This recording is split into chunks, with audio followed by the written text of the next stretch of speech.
Bismillahirrahmanirrahim. Assalamualaikum warahmatullahi wabarakatuh. Alhamdulillah wa syukru ala ni'amillah. Wassalatu wassalamu ala rasulillah wa ala alihi wa ashabihi wa man tabi'ahum bi ihsani ila yaumil qiyamah.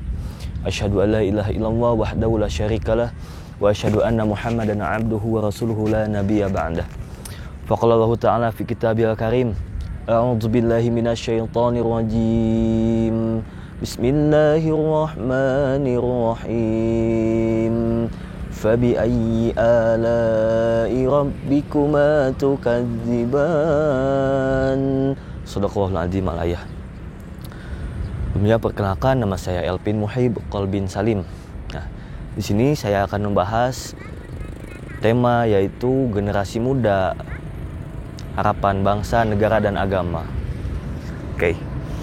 Nah, kita kembali lagi kepada tema yang mana ada sebuah hadis mengatakan Subhanul yaum rijalul ghad, pemuda hari ini pemimpin di masa yang akan datang. Kita tafsirkan bagaimana makna pemuda hari ini pemimpin di masa yang akan datang. Nah, kita selaku pemuda, ya akhi wal ukhti, kita harus bisa memimpin diri kita terlebih dahulu sendiri. Untuk apa kita memimpin diri kita sendiri? Karena di zaman ini, akhir zaman kita, bahkan banyak sekali di pelosok kampung ataupun kota manapun, ya, contoh kecil seperti pada saat sholat berjamaah subuh. Faedahnya itu dalam sebuah keterangan menyatakan siapa orang yang berjamaah subuh, maka ia seperti halnya sedang melaksanakan sholat malam semalaman. Bayangkan, kita sanggup tidak sholat malam, sholat tahajud semalaman? Oke? Mungkin tidak, karena kita bukan pangkat nabi, kita bukan rasul.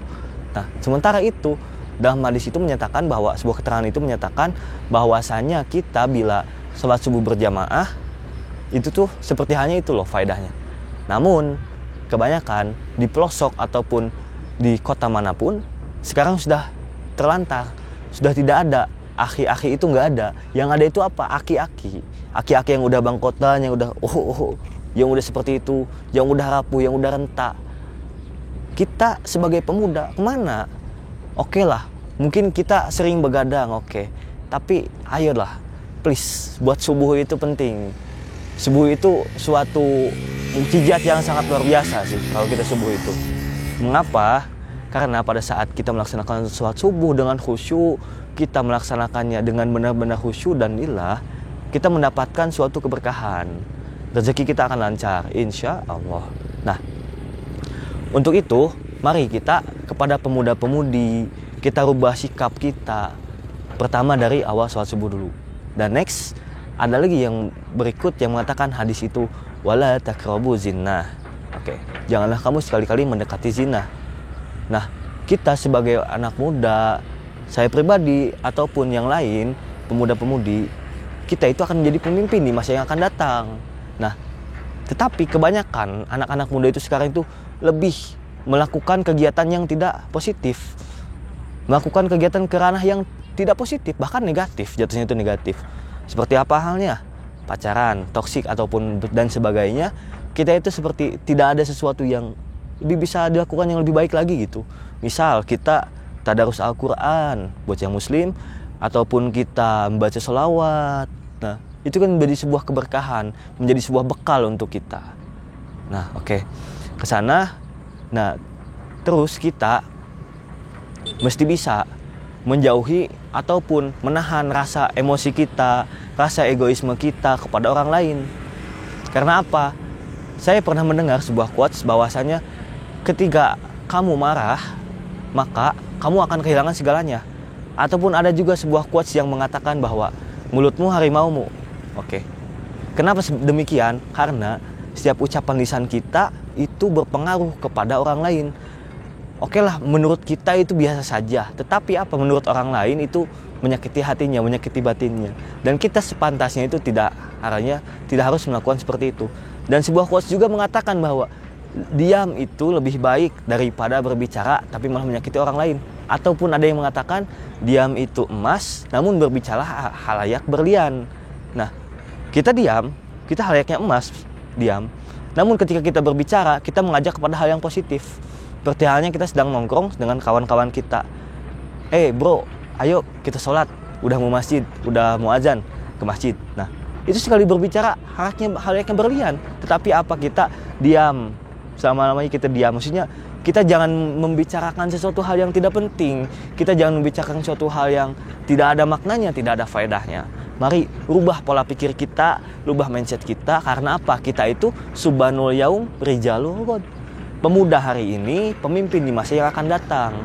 Sebelum kita memimpin orang lain, pimpinlah dulu diri kita sendiri. Karena diri kita itu awal sebuah pondasi, yang mana kita harus memperkuat pondasi itu, memperkuat inti, sehingga kita dapat memperbanyak cabang.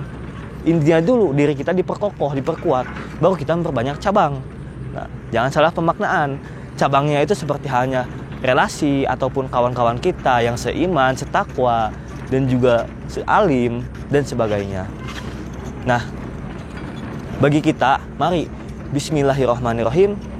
Karena apa? Itu yang memang agak sedikit sulit. Istiqomah dalam beribadah, ataupun bahkan kita istiqomah dalam menjalankan suatu hal, halnya perintah Allah, kita menjauhi semua larangannya, itu memang sulit. Tapi kita awali saja dengan dulu bismillah. Kalau ada bahasa itu mengatakan, paksakan maka akan terbiasa. Jika kamu tidak memaksakan, maka tidak akan terbiasa, tidak akan pernah terjadi. Seperti halnya kamu ingin bisa hafal Al-Quran, paksakan kamu untuk membacanya. Baca a'udzubillahi minasyaitonirrajim, bismillahirrahmanirrahim. Baca surat apa? Baca terus, kita paksakan baca. Dan lama-lama akan menjadi hafal, akan menjadi khatam. Dan perbaiki juga tahajudnya juga. Atau kamu ingin menjadi seorang vokalis religi, sholawat. Nah, kita baca, paksakan gitu kan. Kalau misalkan, karena apa? Sholawat itu menurut sebuah keterangan itu pendingin hati. Kan ada sebuah yang mengatakan kepada saya bahwa sholawat itu pendingin dan zikir itu panas. Nah, coba rasakan saja sendiri oleh kalian semua bahwa ketika kita bersolawat, hati kita akan merasa dingin, akan merasa tentram. Namun berbeda ketika kita berzikir, seolah hawa badan kita itu ada panasnya seperti itu. Saya berbicara bukan berarti saya menggurui, namun saya juga masih sama-sama belajar. Nah, mungkin sekian yang dapat saya sampaikan. Mohon maaf bila ada kata-kata yang menyinggung atau bahkan tidak enak kepada siapapun yang mendengarkannya.